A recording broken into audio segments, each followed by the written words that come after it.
My mother always used to tell me that I was a bloody good liar. That I could tell a lie with a straight face. And what fiction writers are doing is ultimately spinning yarns, right? We are attempting to find a more creative way of telling the lie. But the corollary to that story of telling a lie is that if you are going to tell a lie, then tell the lie close to the truth. Because then that lie becomes that much more powerful. It becomes believable. And that is what we all do as fiction writers. And politicians as well. But in politicians, we don't even try and be close to the truth. At least with fiction writers, we are still... Who was it who said that the difference between fact and fiction is that fiction must make sense? So in that sense, I think it was Tom Clancy, if I'm not mistaken. But anyway, long and short is that I think, from my perspective, what I do is simply tell a story. And I try and make sure that my research is deep enough to be able to tell that story effectively. Let me give you an example. Many, many years ago, I was invited to a lecture in Kolkata. And I had time in the afternoon, so I told the driver, I said, take me around the city. So he said, Saab, aap kahan jayenge? Mandir le chalu. So now, obviously in Calcutta, it's taken for granted that it must be a Devi Mandir, Durga Mandir, something, Kali. So he took me to a mandir. I reached there. It didn't look like a mandir, Anand. It looked very, very ordinary. Must be not more than 15 feet by 15 feet, whitewashed walls.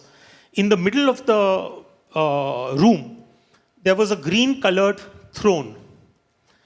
And when I looked closely, there were people praying, but on that green-colored throne, there was a portrait of Amitabh Bachchan. And I promise you, even though I'm a fiction writer, I'm not making this up. I promise you. This is real. And there were people doing aarti and all of that. I came out of there and I was still sort of feeling that I'm in some parallel universe. I was waiting for my car to come and pick me up. A little boy came along and in his basket he had agarbattis and mithai for prasad, and he had, samagri for going in. But I was coming out.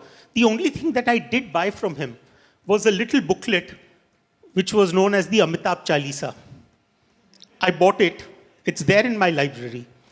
Now, here I am. Jai Amitabh Gyan Gun Sagar. Yeah. Yeah, absolutely. That's how it starts. Jai Amitabh Gyan Gun Sagar. So anyway, Does it have a mention of any of his co-stars? Now you want to get me into trouble. But anyway, long and short is that I'm waiting for the car and I think to myself, I say, Ashwin, okay, what if this car right now comes along and his brakes fail and he knocks you down and you die on the spot? And now, as per karmic theory, you take birth 1,000 years later. And 1,000 years later, the cult of Amitabh worship has really caught on. And now there isn't this one temple in Calcutta. Now there are 1 lakh temples across the country. And someone asks you, do you think Amitabh could have been a real man?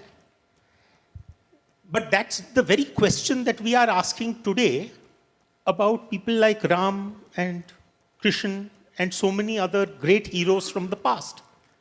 And by the way, everyone, Jai Shri Ram. And what better place to be saying that than in Shri Ram College? But the point is that ultimately, I realized that I had a formula in my head. I realized that what I wanted to do was to take 2 particles.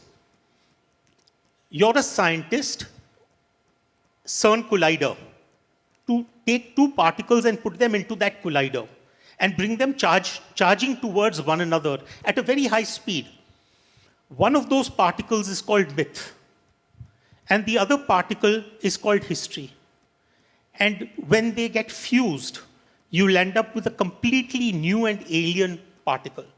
And my formula is myth plus history is equal to mystery. period. So that's how my mysteries come up.